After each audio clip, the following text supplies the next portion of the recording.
Welcome. Attention, please. Welcome aboard. Welcome to the No Comfort Zone podcast. It's time to get out of your comfort zone and live on purpose. Broadcasting to the world from Rockford, Illinois. This is your wake-up call. Warning.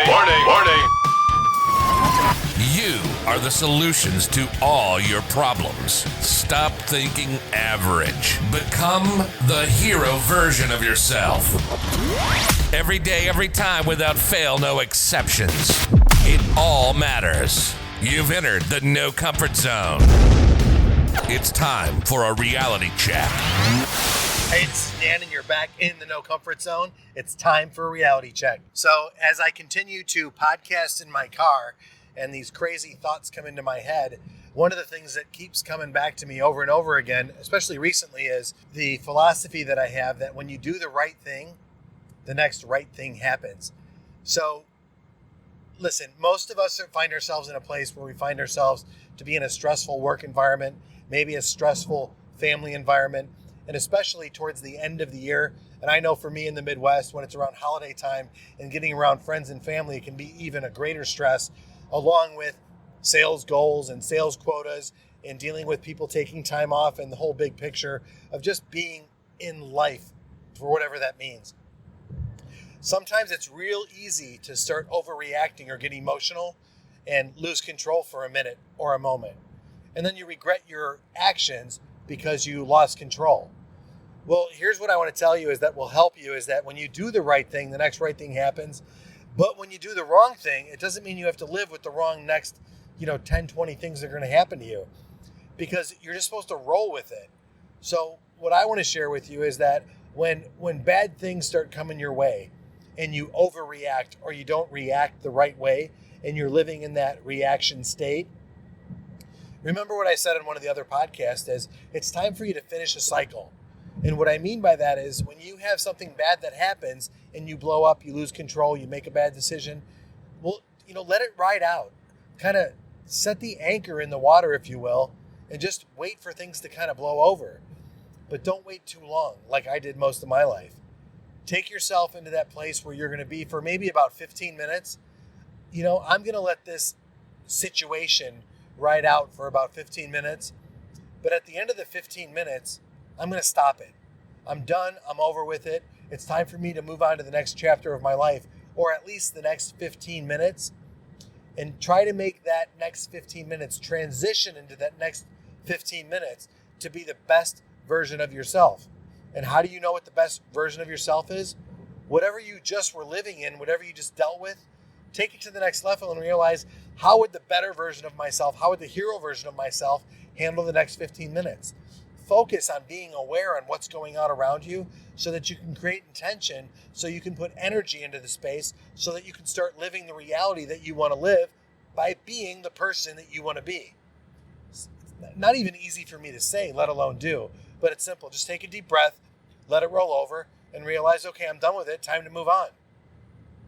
Because when you could do that, you've just done the next right thing, and now the next right thing is in front of you. And when you do enough right things and you keep doing the right things over and over again, guess what, baby? You've got momentum. And momentum is the hardest thing for anybody to get in life. Let's just say, for example, like with my 11-year-old. So a year ago, he wasn't the best at math. It wasn't until he found the right teacher and the right teacher believed in him and realized instead of teaching math, the teacher actually is teaching the students math, which is a totally different thing. What a concept, right? And by the way, if you're a teacher, major props out to you. Appreciate what you're doing. It's not easy being a teacher. But when you start teaching the students instead of teaching the subject, man, life changed. And now here's a guy who wasn't the best at math. He is crushing it, or as he would say, on the basketball court of life, breaking ankles when it comes to math. He's doing really well at it.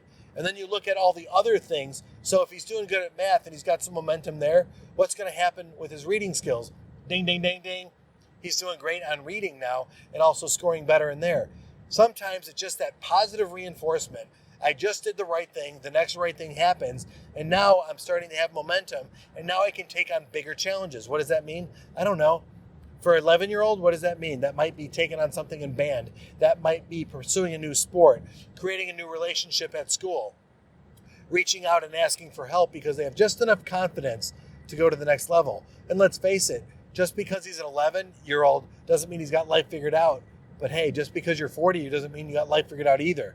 The same principles apply. If you're good at something, continually to be good at it. But remember, when things kind of take a step backwards, you don't need to ruin the whole day. You don't need to ruin the whole week. Just because it's the holiday time, you don't have to be stressed out. I ended up raising my voice and getting a little frustrated and being loud about it at my place of business. I went into my office, realized that, you know what, nothing is that important to raise my voice or lose control. Let it ride out. After 15 minutes, I transitioned to the next level. And next thing you know, this person who caused me to lose my stuff ended up realizing that, you know what, they must have done something pretty bad for me to lose my cool. They transitioned into a better spot. They were able to handle some new situations that came their way better. And guess what? Now we got synergy. Now we got teamwork. That person is doing the next right thing. I'm doing the next right thing. And guess what? People are starting to be attracted to us doing the right thing. And now better things are happening within our environment. That might sound far-fetched. That might sound, transcendental, I think, is the word to use. But the reality is that's just how you start to grow as a person, as a team, as an organization. You have to realize that bad things are going to happen and you're not going to deal with them perfectly. But especially in this time of year, you have to realize the people around you, you have to appreciate. You have to realize that your family is more than anything. And if you don't have any family, go find some friends. Reach out and be a friend to somebody else and see what happens. The truth be told, it's not easy, especially this time of year. But if you look at the positive and if you realize when you do and when you say the right thing, believe you me, the next right thing will happen. So do me a favor, my friends. It's time for you to get outside of your comfort zone and live on purpose. Say goodbye. Want more of the No Comfort Zone? You can follow Dan on Instagram and Twitter at NoComfortZone1. Bye. Or on the web at thenocomfortzone.com. Bye-bye. Bye-bye. Thanks for listening to the No Comfort Zone podcast. Bye-bye. Bye-bye.